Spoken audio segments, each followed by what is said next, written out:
The people that make the White House what it is have seen some strange and unusual things for many years. Those residents and workers may not be the only ones there. Now, we're not saying that these things exist or not, but they sure are strange indeed. Stay tuned for bonus sightings. Shall we say interesting happenings other than apparitions? Abraham Lincoln reportedly received regular visits from his son Willie, who died in the White House in 1862 at the age of 11 of what was probably typhoid fever. Mary Todd Lincoln, who was so grief-stricken by the loss that she remained in her room for weeks, spoke of seeing her son's ghost once at the foot of her bed. She reportedly held seances in the White House to commune with the spirits of her dead sons. She told friends she had heard none other than Andrew Jackson stomping and swearing through the halls of the presidential residence. The Rose Room, which is Jackson's bedchamber while he was president, is believed to be one of the most haunted rooms in the White House. The ghost of Jackson has reportedly been spotted lying in his bed and then heard laughing. President Harry Truman heard some ghostly friends. He heard some sounds against his bedroom door that had awakened him. He wrote to his wife in a letter saying, "I jumped up and put on my bathrobe, opened the door, but no one was there," he continued. "Went out and looked up and down the hall. Looked in your room and Maggie's, still no one. Went back to bed after locking the doors and there were footsteps in your room, whose door I'd left open. Jumped and looked and no one was there. The damn place is haunted sure as shooting. Secret Service said not even a watchman was up here for that hour. You and Maggie had better come back. Protect me before some of these ghosts carry me off." There's also been a lot of President Lincoln sightings. After his assassination in 1865, Lincoln apparently joined his son in roaming the White House. First Lady Grace Coolidge was the first person to say she had actually seen Lincoln's ghost, and gave accounts of seeing the lanky former president standing looking out a window of the Oval Office across the Potomac. Lady Bird Johnson reportedly felt Lincoln's presence one night after watching a television program about his death. Queen Wilhelmina of the Netherlands was sleeping in the Lincoln bedroom in 1942 when she reportedly heard a knock at the bedroom door. She opened it to see the bearded president, and then she promptly fainted. 2 years earlier to that, British Prime Minister Winston Churchill, according to accounts, had just stepped out of the hot bath in that same room and was wearing nothing but a cigar when he encountered Lincoln by the fireplace. "Good evening, Mr. President," Churchill reportedly said. "You seem to have me at a disadvantage." And that was that. White House curator Rex Scouten told the Washington Post in 1989 that President Ronald Reagan had commented that his dog would go into any room except the Lincoln bedroom. Lillian Rogers Parks, a seamstress for over 30 years at the White House, wrote a memoir in 1961. She told the story of a valet to President Franklin Delano Roosevelt. He had heard a disembodied voice coming from the yellow Oval Room, and it was saying, "I'm Mr. Burns." Well, that was apparently David Burns, who sold the land where the White House sits today, and those voices have been reportedly heard by many people in the Oval Office. During President Truman's administration, a guard heard a similar voice thinking it was Secretary James Burns. He went looking for him, only to learn that the secretary had not been at the White House that day. Some of the spirited stories are those of Annie Surratt. Some have sworn her ghost knocks on the White House front doors, pleading for the release of her mother, Mary Surratt, who was convicted of playing a role in Lincoln's assassination and was later hung. William Henry Harrison was the first president to die in the White House. It is said that he haunts the attic, which is now the third floor. Harrison was the president for just 31 days before his death in 1841. The ghost is said to have been moving around the attic in the White House. In 1927, the attic was renovated and turned into an expansion of the executive residence. First Lady Michelle Obama said that her and President Obama one time heard noises coming from the hallway outside their room. She also said that family members felt an odd sensation as if someone was gnawing at their feet. Perhaps the ghost of a White House pet, maybe? Now for some First Ladies.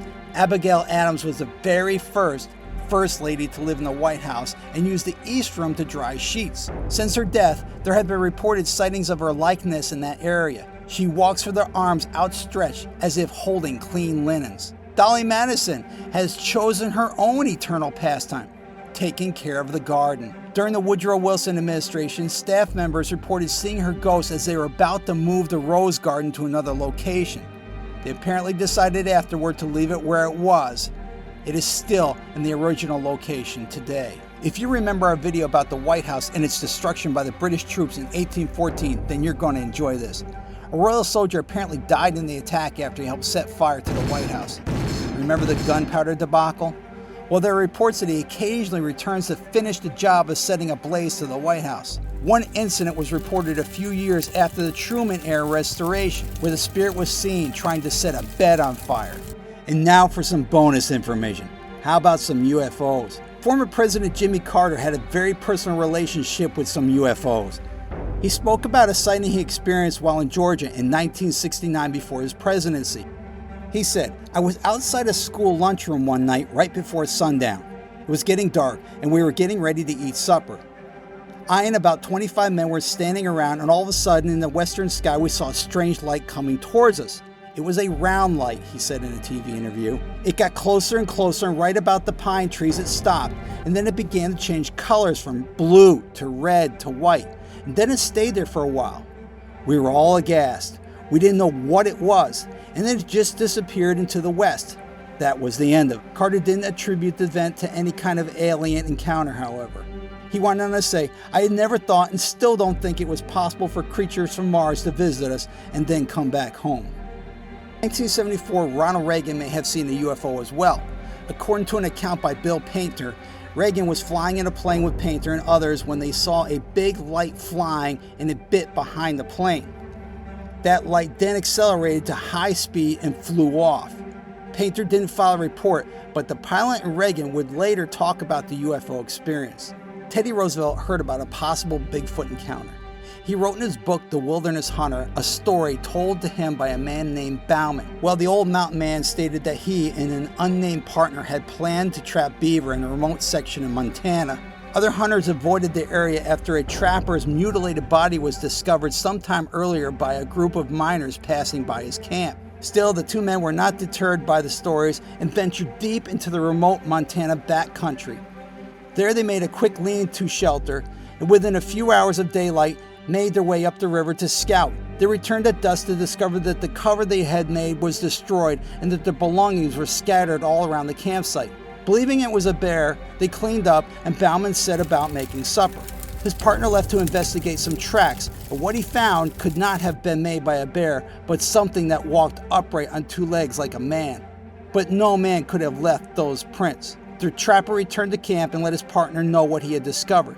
Bauman did not really believe him, but the man was adamant about his findings. The hunters tried to sleep, but it would not be a restful night for them. Sometime before dawn, Bauman was awakened by the sound of breaking branches and a foul-smelling odor. He could see a big hulking shape looming in the distance and shot at it with his rifle, but whatever it was fled into the darkness. The two men built up the fire very high and sat up the rest of the night. The next morning they stayed close to each other and worked their traps. Later, when they returned to camp, they found the campsite destroyed again. This time, the men built an enormous fire and agreed the next day to leave the area. In the morning with the sun coming up, Bauman and his partner felt a bit silly for letting their fears get the best of them.